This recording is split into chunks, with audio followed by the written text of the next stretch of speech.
Hello, this is Ollie Wu. I'm back with another video tutorial. This time it's all about cloning the basic curve of a compressor. And I am also using the PluginDoctor application. This is a standalone application that I'm using here from a company called DDMF. This time we're in the Dynamics tab. And there's two subtabs, ramp and attack release. I'm focusing on ramp. I have the default 999 Hertz setting. I have this set on peak. And I changed this to 0.3 seconds, so it's a bit faster.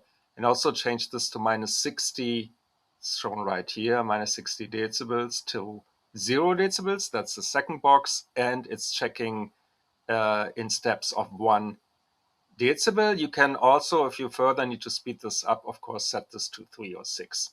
All right, let's take a look how this works when we have a real compressor. I'm using a free digital compressor, Aiken Digital Dynamics BE. This is the Beat Magazine edition. See if I activate this, you see this is the curve. Here's where the compression kicks in. This is related to the threshold setting. The ratio is determining the angle here, and the knee is determining the softness of the angle. So at 0, it's really a sharp angle, and then it gets softer and softer. So that's how it works. Cool, so here's a Teletronix LA2A in the gray version, famous optical compressor with tube amps inside, which we are ignoring. Have it at a medium peak reduction. Gain, I've set it so it's exactly matching that line here. And you can see I have the threshold like this, the ratio like this. It seems the ratio is always the same, and the knee setting also seems to be constant at this setting. So now when I'm moving the curve here, I'm hoping that I can just move in a threshold like this and matches. You can see that plugin takes a lot more power and time to analyze. And we see the ratio changed a little bit. So we will have to move the ratio in a bit actually to match this. And then also at very extreme settings, you might see something additionally going on here, which I can't really mimic. So, I can match that by pulling the threshold in a bit more. Ratio seems to be okay, but I can't match this exactly. I can match this round this here. And then all the way out. So this would actually work as, I think, one model where we can then just keep the ratio in the knee constant and play around with the threshold. Now my next example is equally famous. It's the Urei or Urei 1176 here in the low noise revision E version.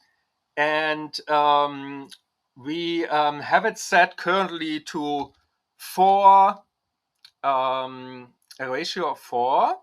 And I've set that here as well. And you can see that the curve actually has a bit of a softness to it, but really a tiny bit, a lot less than the LA2A. And also you notice that when I'm setting the ratio of 20, and it takes a while here to show up, that it's going to be a lot harder. So there really I need to remove the soft knee and of course dial in the ratio. Now the ratios are working quite well. You can more or less just dial them in as they are. And then here I'm adjusting the threshold. And keep in mind that when you want to test different thresholds of the original compressor, you have to actually increase the input volume and then reduce the output volume to bring that back to the line here.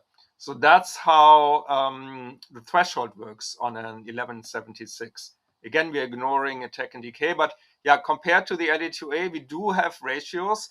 And of course, you probably know there's also this all button in mode, which is a bit crazy. And it even creates somewhat of a rounder curve again. But yeah, we can totally mimic this. You can probably ignore the roundness of the curve, honestly, on the 1176 and always just use a sharp angle. I mean, it's really a minor difference. All right, that's the second compressor. This one is based on a transistor, an FET, a FET transistor. So my next compressor is one of my old-time favorites. It's a Neve 33609C. You might have also heard of the Neve 2254E. They're quite similar. I have it set to a ratio of 6, so the whole ratio range is not very big in this one, 1.5 to 6 to 1. Here you have again the makeup gain. We are ignoring attack and release. I just set it to the minimum. And the threshold, you can see it up there, and it takes a while to analyze it. It seems to be a bit softer in the knee when it's on a high ratio versus a low ratio setting. So let's pull this in again and also pull the ratio in, and you will see it looks a lot sharper here. It's almost like this has a bit of a curve itself.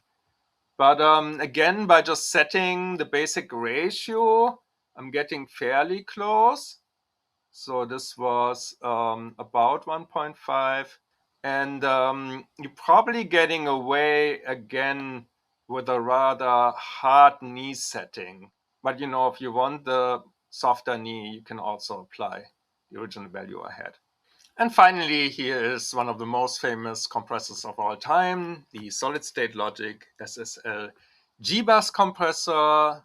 Again, at a low ratio of 2, it's a rather round knee and a bit what I can't really simulate this tip here.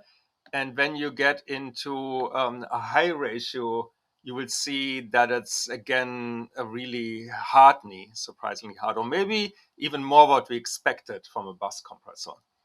The SSL compressor, by the way, was using a VCA chip for compression. Now, the next candidate is equally famous. It's the Fairchild 660, 670 series, and this one is using a tube for compression, which makes it react a bit odd and somewhat automatic to certain aspects. Now, here we can see we're also having a similar knee setting. This is the ratio I'm coming out at a very extreme setting. And now if I pull that back, we will see that it actually works quite well. I mean, in the end, it is supposedly reacting a bit to the material. So our simulation will not be exactly the same because it depends a bit on the audio material, and we're just sending a sine wave right now. But yeah, I mean, it's not too big of a difference in ratio over different thresholds either. Yeah, so that's it for the curve analysis. Again, we're talking about threshold, ratio, and soft knee. And then if we're really using it to a certain degree, we will use the makeup just to counteract a bit what's happening when we dial in different ratio and threshold. And we've done that a bit, I think, most famously for the 1176, where you saw me, I had to adjust the output volume whenever I was adjusting the input volume. All right, this is all for today. See you next time. Bye.